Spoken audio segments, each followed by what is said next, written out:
Okay. Ta-da! Here I am. I want to thank you all for being here. Some very fine poets are in this room, and I look forward to hearing them all. So stick around, don't go away. Um,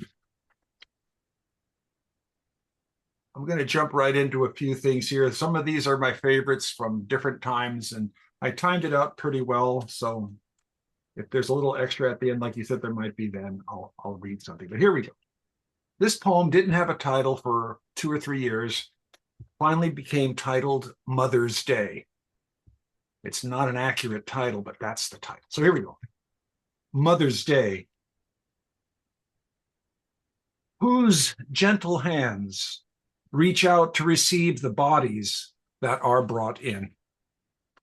Whose gentle hands bear the simple folded cloth of white?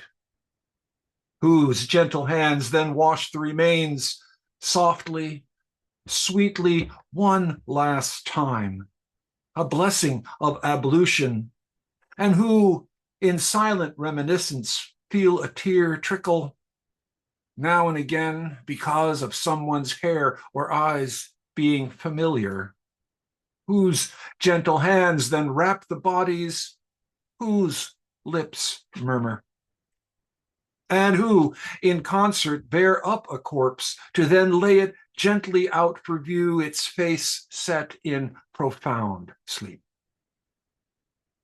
Women are veterans all. They've been in all the wars, all the time, battlefield or no, win, lose, or draw. Upon them are visited those nightmare haunts and aching griefs which settle in and become memories, memoirs, mementos, tokens whose silent display tell all that can be told without speech.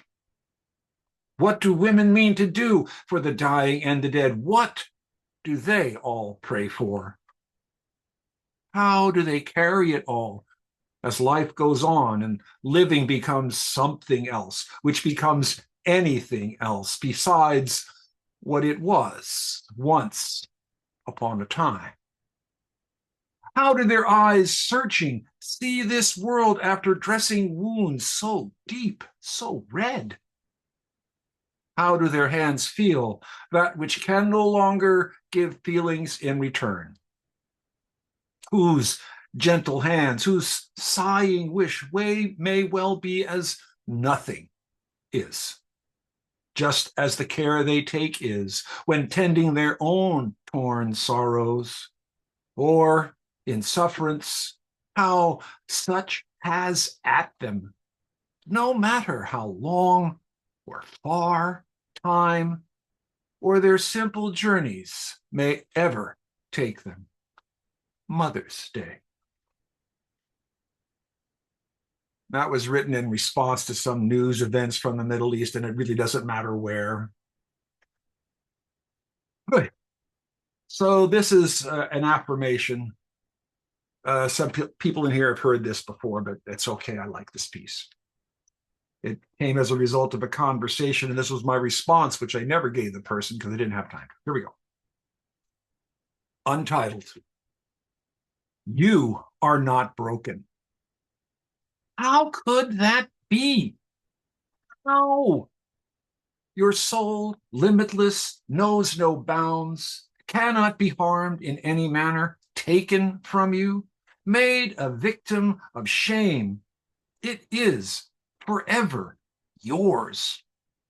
It never apart from you, always perfect, always safe, no matter what. You are not broken. You are whole, wonderful, unique, a gift to life, and life's gift to eternity and back again. As such, you are never separated from the great happiness that is sorrowless, sorrowless, sorrowless. You, a light in this world, inextinguishable, have always been, are, and ever will be. You are not broken. How could that be?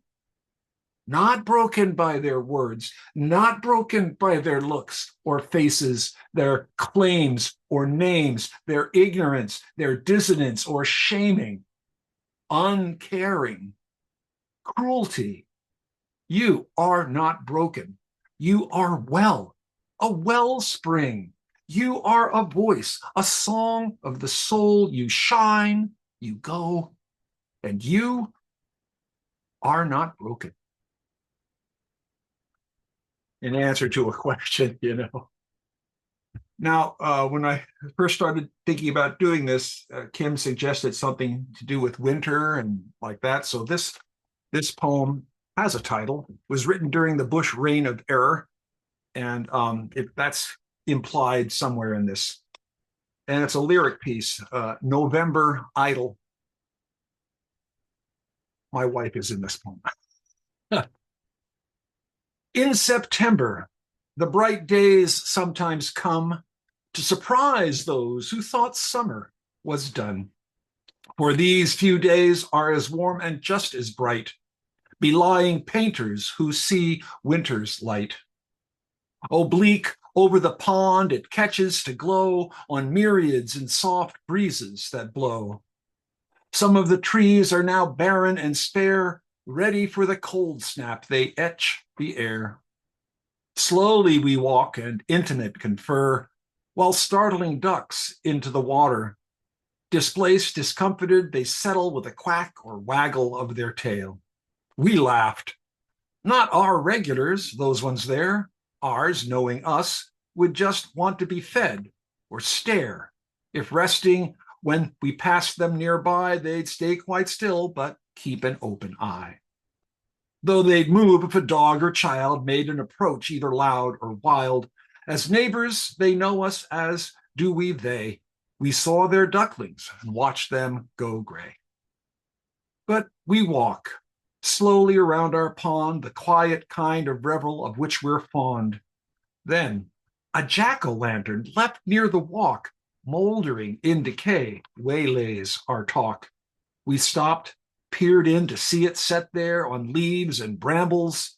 It gave back a stare. I wondered if its seeds were in their prime and if we'd find wild pumpkins there sometime. Then, rounding a curve, we passed from its view as we spoke of May and its promises too. Oh, the webs we weave when first we do dream of the young year with its end yet unseen. When the spring runs down the well in its tiny bed, and we'd hardly thought of leaves turning red, and take the scent of grass the gardener mows, and mosquito fish school themselves in shallows. With fanciful thoughts we rounded our pond in the winter coats with hats we donned. Once tall green, the browning reeds now break, while we had our last show and rounding to make. Along the high path that took us away, abreast and arms about, we walked that day. Then came a bluster with a quickening chill as clouds suddenly overtopped the hill. We knew that the wind had changed direction, bringing duller days of introspection.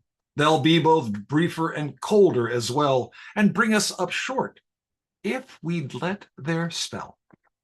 Then, a glint in her glance, my wry little miss, we paused on the path, we gentled a kiss. We prefer our seasons as we take this air, in the warmth of summer, in the breath we share. Rosy and florid her cheeks meeting mine, our sanctuary discreet and sublime. 'Neath the bower of leaves turning their shades, we passed out of view within love's serenades. That's a nice little romantic piece. And this one is something that, thanks to John Rowe, I've said that this is something I say at Sacred all the time, and he said I made a poem out of it because he wanted me to send a copy to him. So, Thanks to John is the title. Poets reading poetry is in a special kind of language. Words leave their lips, but are never contained thereafter. They continue beyond the voice or recordings of it, going on and on. I often say that poets, when presenting their words, which they work their art through, must know that even as they speak, finding resonance, soul to mind, to heart, that their words never remain where they were spoken. They do not cease, as does the breath, be it in a cafe, amphitheater, or hearthside at one's home. No, no, no. Their words, resonant with time and space, reach unto the ends of those dimensions before transcending them both. I've also said that to the extent their words touch upon the truth, are in harmony with it, so do their words become part and parcel to it, even as it becomes them. And so it is that they and their words endure as long as the truth does. Universes may come and go, as some believe they do, even if there's a multiverse, as some fantasize there is. Truth, being immutable, is immortal, and so are the poet's words. They continue on, as does the truth, as does love, as does the very light of creation. I've also said to those who would share their words, why hold back? What purpose does your silence serve? Have your say while you have our ears. Let us in on all the secrets. Our tears are your tears, your joys, ours. We, as poets, are not strangers to one another, therefore. Speak the truth, I say. Be not confined to the simplicities of this dull orb, but dare the glittering infinity of celestial heights, I say. Sing the muse eternal and become immortal. You know, just go do it. All right. So thank you. Now, this one's called Hope. It was also written during the George W. Bush reign of error, who has been eclipsed by our current idiot, but never mind. So the poem is called Hope. The house was empty. I was eating cold beans, rice with salsa, and an avocado. It hadn't been the best of days. There were troubles at work. I have some of my very own, and those of the world overshadowed these. So I tuned in the airways. In the blink of an eye, a goddess of the air was asking, "What are you grateful for? Let me know." Well, I was struck. The very idea, what was I grateful for? Stirred and disturbed, a rising maelstrom of unease caught at my breath. I stilled, braced, the upwelling force of heat. My heart strained, my eyes brimmed over full, precious jewels poured forth. My silent reply to her was for hope. Hope was what I was thankful for this Christmas season, without cause, pause, or reason, a simple joy of the breast which soothes and warms, as does a Yule log glowing in its hearth, mantled as it is. And mantled as I am, perhaps I harbor hope with little reason, in fact, with none at all. Hope, the still peace of which the soul sings in strains so sweet. Hope, flying in the face of hard-nosed facts or the perceptions of the mind's simple eye.